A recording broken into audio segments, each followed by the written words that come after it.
Olá pessoal, sejam bem-vindos para mais uma meditação aqui no nosso canal sobre a Palavra de Deus. Se você ainda não é inscrito nesse canal, eu te peço que você se inscreva, que você deixa também aí o seu like, já pode ir adiantando aí para você não esquecer. Esse like é muito importante porque nos ajuda a expandir esta palavra até outras pessoas distantes. Ok? Hoje nós vamos falar neste vídeo sobre maturidade cristã, informações básicas sobre os fundamentos da fé cristã. Trata-se da terceira lição deste assunto e o tema é a Igreja, o corpo de Cristo. Quero ler com você algumas passagens bíblicas antes de nós entrarmos na nossa discussão do assunto. Venha e leia comigo 1 Coríntios, capítulo 12, versículo 12 até o 14, e diz assim: porque assim como o corpo é um, e tem muitos membros, e todos os membros do corpo, embora muitos, formam um só corpo, assim também é Cristo. Pois em um só Espírito fomos todos nós batizados, em um só corpo, quer judeus, quer gregos, quer escravos, quer livres, e a todos nós foi dado beber de um só Espírito. Porque também o corpo não é um membro, mas muitos. 1 Coríntios, capítulo 12 ainda, nos versículos 26 ao 31. De maneira que se um membro padece, todos os membros padecem com ele.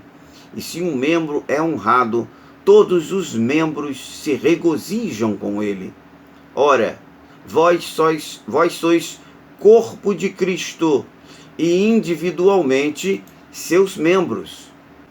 E a uns pôs Deus na igreja primeiramente apóstolos, em segundo lugar profetas, em terceiro mestres, depois operadores de milagres, depois dons de curar, socorros, governos, variedade de línguas. Porventura, são todos apóstolos? São todos profetas? São todos mestres? São todos operadores de milagres? Todos têm dons de curar?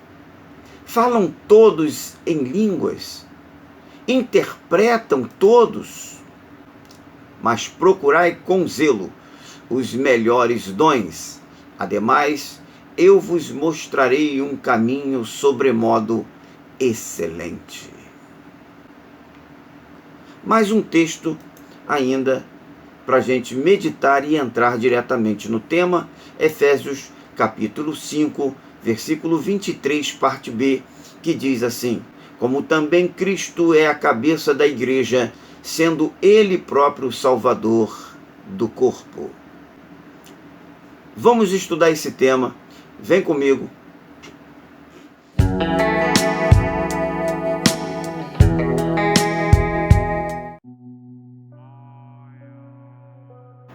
A igreja, o corpo de Cristo. Bom, meus amados, na palavra de Deus, a igreja que foi constituída por Cristo Jesus, ela sempre é comparada a um corpo humano, a um corpo que é divinamente constituído, que seria o corpo, a igreja. Não é um corpo como um ser humano, como esse que eu estou te mostrando.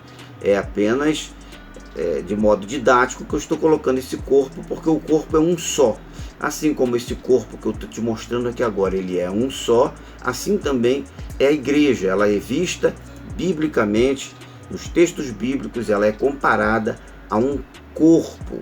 E este corpo, assim como o corpo humano, que tem diversos membros, como eu lhe mostro aqui agora nessas setas, e assim como o corpo ele tem diversos membros, assim também é a igreja como um corpo. Ela possui diversos membros. Os membros, que na verdade são seus componentes. Nesse caso, eu, você, as pessoas que fazem parte da igreja, elas fazem parte do corpo da igreja e recebem então o nome de membros deste corpo. Como a gente fala assim, fulano é membro da igreja, porque ele faz parte do corpo de Cristo Jesus, chamado igreja. Por último, eu quero mostrar aqui também é a cabeça. No corpo ele tem os membros e também tem a sua estrutura, né, que seria o tronco, tem os seus membros, mas ele também tem a sua cabeça. E a cabeça, no caso do corpo, que é a igreja, esta cabeça é Cristo Jesus. É a cabeça que comanda, é a cabeça que dirige, é a cabeça quem dá as ordens dentro da casa, né? Dentro do corpo, é a cabeça que é Cristo Jesus.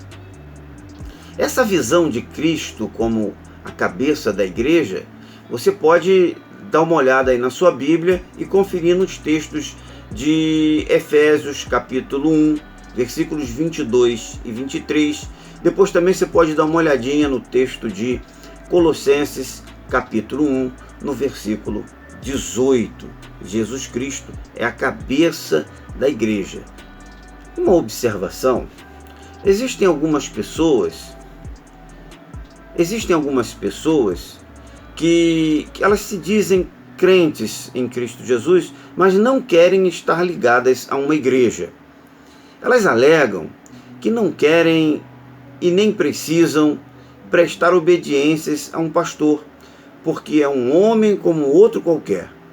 É preciso, no entanto, compreender que não existe independência no reino de Deus. Isto é, ninguém pode ser membro do corpo de Cristo sem estar ligado à igreja.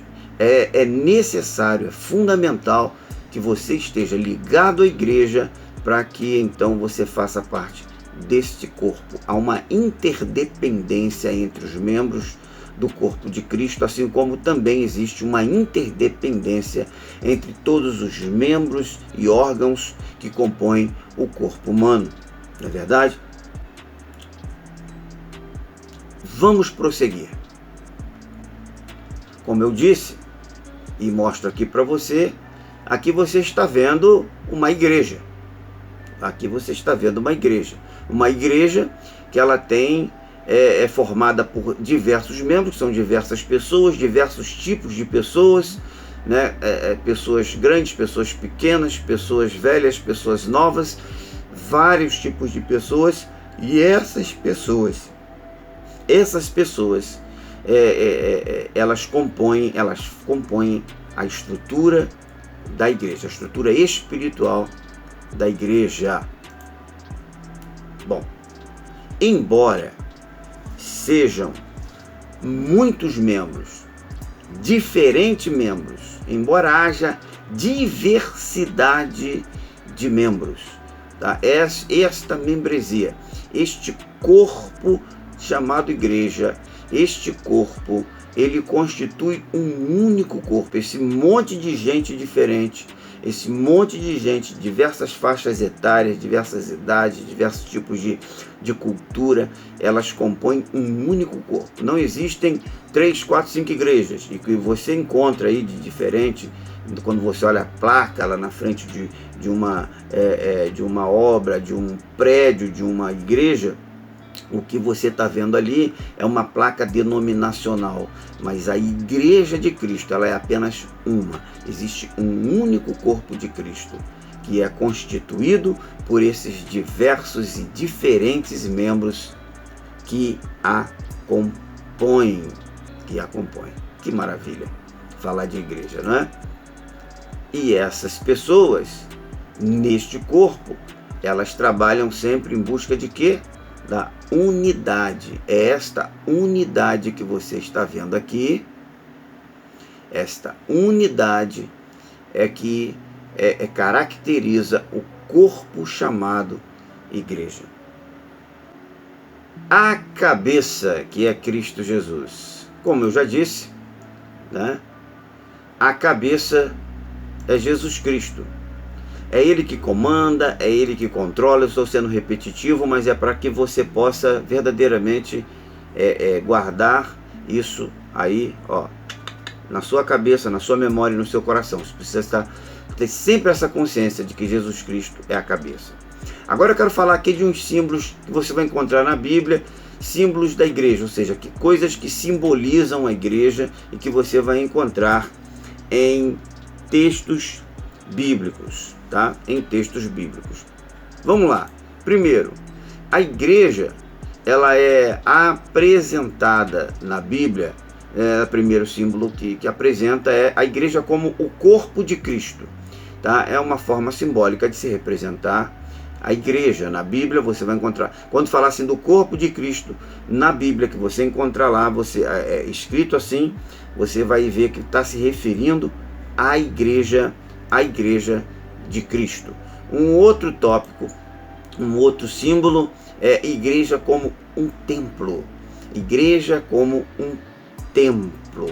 Você vai encontrar na Bíblia também a igreja como um templo.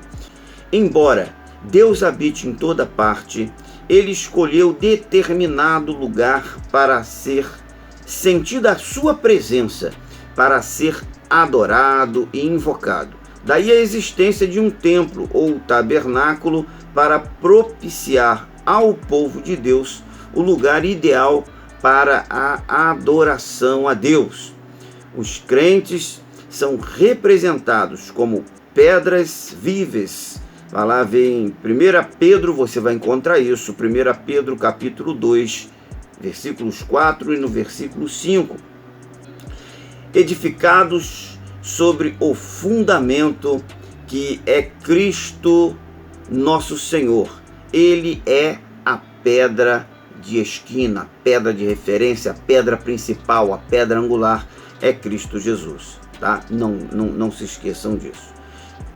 Por tudo isso é que nós precisamos de ter um lugar para nos reunirmos e ali, além de apresentar a nossa adoração ao Senhor, também praticarmos a nossa comunhão, para celebrarmos juntos a glória de Deus. Um outro símbolo que nós vamos encontrar também na Bíblia é a igreja como um rebanho. A igreja como um rebanho. Jesus é o bom pastor que conduz o seu rebanho, a igreja de Deus. Jesus é o bom pastor que conduz o seu rebanho, né? Que rebanho é esse? A igreja que ele constituiu. Atos capítulo 20, versículo 28. Então, você vai encontrar na Bíblia também a igreja sendo representada de forma simbólica também como o rebanho de Cristo. Nós usamos muito esse termo hoje nas igrejas atuais, né? Os pastores cuidam do rebanho da igreja, né? Do rebanho, não é que a igreja tem gado, a igreja tem manada enfim, a igreja não tem nada disso, não. A igreja, ela tem gente, pessoas, almas, mas a Bíblia também trata como rebanho, porque as pessoas, os membros da igreja, os irmãos, os crentes em Jesus, a Bíblia também simbolicamente trata como ovelha, né? Tem uma relação aí entre essas duas considerações. Um outro símbolo que encontramos na Bíblia é a igreja como castiçal. A igreja como castiçal. O castiçal era um objeto usado para iluminar o tabernáculo. Você já deve ter visto uma imagem de castiçal. Deveria ter colocado também aqui uma imagem para ilustrar, mas um castiçal é algo que é tão conhecido, né?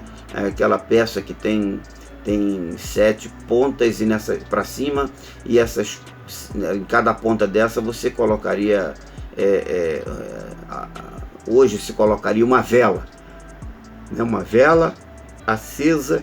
Então seriam 7 velas acesas ali naquela ponta do castiçal, e essas 7 velas acesas produziriam luz naturalmente, tá? E essa luz era utilizada para iluminar o tabernáculo. Então, se você entende que a igreja é luz para o mundo, né? Então nada mais é justo do que também chamar a igreja de castiçal, que simboliza também luz, né? Representa luz, ou melhor colocando, representa luz. Então a igreja, outro símbolo, a igreja como castiçal. Mais um símbolo, a igreja como noiva. Você vai encontrar também a Bíblia se referindo à igreja de Cristo Jesus como a sua noiva. Em face da união e da comunhão entre os crentes e o Senhor Jesus, a igreja é simbolizada pela figura de uma noiva que se prepara para a chegada do noivo, que breve virá buscá-la. Há um texto na Bíblia, em Mateus capítulo de número 25, que representa muito bem este simbolismo da Bíblia. Você pode estudar e ler esse texto lá que fala das 10 virgens, né? 5 loucas e 5 prudentes. Dá uma lida lá e você vai entender essa visão de a igreja como noiva. Bom, mais um símbolo que você vai encontrar na Bíblia também tratando a igreja, né? É a igreja como sal e luz. Igreja como sal e luz. A luz da igreja reflete a luz de Jesus, que é a verdadeira luz. Você pode conferir em João, capítulo de número 8, versículo 12. João, capítulo 8, versículo 12. Confira isso lá. Você vai ver a igreja como luz, que ela deve também brilhar. A igreja ela é tida como luz, e como luz ela deve brilhar, ela deve dissipar as trevas do pecado, né? Esse é o trabalho da igreja, essa é a função da igreja. E é interessante, né, a gente falando aqui de sal e luz, que a igreja também como castiçal e a igreja como luz são duas simbologias aplicadas na Bíblia que tem uma ligação com a outra, né? O castiçal produz luz e embaixo a gente vê aqui a igreja como sal e luz. Mais um símbolo é a igreja como família. A igreja como uma família. Eu costumo chamar na igreja, né, todos os irmãos, quando eu me refiro à igreja, eu sempre falo a família plenitude, né? A família plenitude. Por quê? Porque eu vejo todos ali como uma grande família, né? E toda família tem seus problemas, nós também temos o nosso, mas o sentimento, o amor que um irmão tem pelo outro, a consideração, a preocupação que eu noto no meio da igreja é coisa que você só encontra verdadeiramente no seio de uma família, e isso você encontra no meio da igreja de Cristo, né? Então nós temos esses símbolos aqui que você vai encontrar na Bíblia, na palavra de Deus, sempre se referindo à igreja, uma dessas simbologias aí. Então a igreja ela é tratada na Bíblia por essas formas aí: igreja como o corpo de Cristo, a igreja como um templo, a igreja como um rebanho, como um castiçal, como a noiva de Cristo, como sal e luz para este mundo, e também a igreja como uma família, uma grande e maravilhosa família. O que nós vamos agora ver ou conversar, né, é um pouco sobre a influência da igreja sobre o mundo. A influência da igreja sobre o mundo. A igreja permanece no mundo através de todos os tempos para cumprir os propósitos de Deus a seu próprio respeito. Como diz a Escritura, ela é posta no mundo como coluna e firmeza da verdade. Você pode conferir isso e deve conferir isso em 1 Timóteo capítulo 3, versículo 15, parte B. E o propósito da igreja, né? Eu disse que ela tem um propósito. Então, o propósito da igreja: primeiro, a evangelização mundial. A igreja ela tem que evangelizar o mundo, levar a palavra de Cristo, o evangelho de Cristo, para que o mundo conheça o evangelho de Cristo. Segundo, discipulado e crescimento do cristão. Isso, discipulado e crescimento do cristão. Assim como Jesus Cristo fez os seus 12 discípulos, que viraram seus apóstolos, eles fizeram seus discípulos e discípulos dos discípulos, até chegar nos nossos dias de hoje, onde também nós somos discípulos, feitos por outros discípulos. Então você tem também o compromisso e a responsabilidade de dar continuidade nessa obra, discipulando alguém, ajudando alguém a ter um crescimento na fé cristã, na sua maturidade cristã, desenvolvendo a sua fé em Cristo Jesus, o nosso Senhor, né? Glórias a Deus. Discipular, queridos, discipular envolve o crescimento, desenvolvimento, mudança de vida, amadurecimento espiritual. Isto você pode conferir, pode verificar nos textos de Efésios capítulo 4, versículo de 11 até o 15. Você vai encontrar isso lá, tá? Ainda dentro do propósito da igreja, nós encontramos a igreja como um lugar para cultuar e adorar a Deus, né? Aqui você tem aqui o entendimento direto para a igreja local, a igreja onde você vai lá encontrar, tem uma direção, tem irmãos, tem um pastor, a igreja onde você apresenta o seu louvor, sua adoração, suas orações, é a igreja local, a igreja física, aonde o povo se reúne. Nos templos antigos, Deus ordenou que se levantasse o tabernáculo, o qual seria o lugar de habitação dele com o seu povo, não é?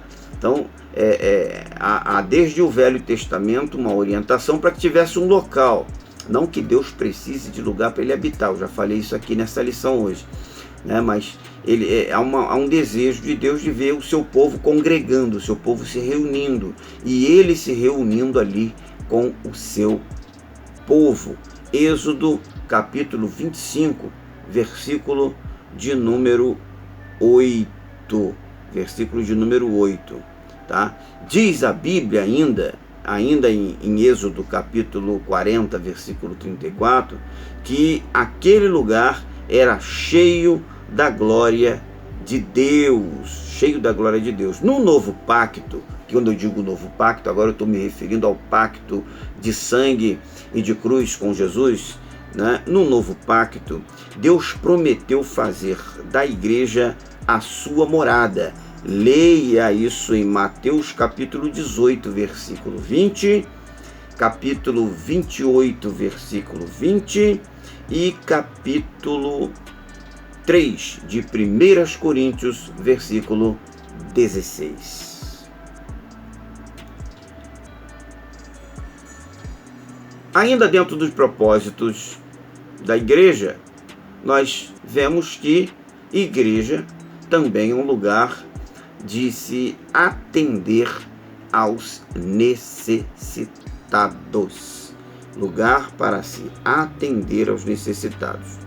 O apóstolo Tiago é muito claro no seu ensino a esse respeito, quando ele diz que nada adianta uma única palavra a um necessitado se não for acompanhada por uma ação, por uma prática. Você confira isso em Tiago capítulo 2, versículo 15 ao 17. A igreja primitiva deixou um belíssimo exemplo no tocante a isso, acerca da ajuda aos necessitados, e nós muitas vezes já falamos e conversamos sobre este exemplo encontrado em Atos capítulo 2, do versículos 43 ao 47. Deus colocou a sua igreja como a coluna e a firmeza da verdade. O propósito de Deus é que ela permaneça aqui na terra por um tempo determinado por Ele, até que cumpra a sua missão evangelizadora. Diz a palavra em Mateus capítulo 24, versículo 14. Este evangelho do reino será pregado em todo o mundo, em testemunho a todas as gentes, e então virá o fim. Palavras de Jesus. A igreja precisa, em primeiro lugar, obedecer a ordem do Mestre, que é: ide por todo o mundo e pregai o evangelho a toda criatura. E, em segundo lugar, manter-se firme no que diz respeito ao ensino da sã doutrina, não cedendo diante dos ataques do inimigo.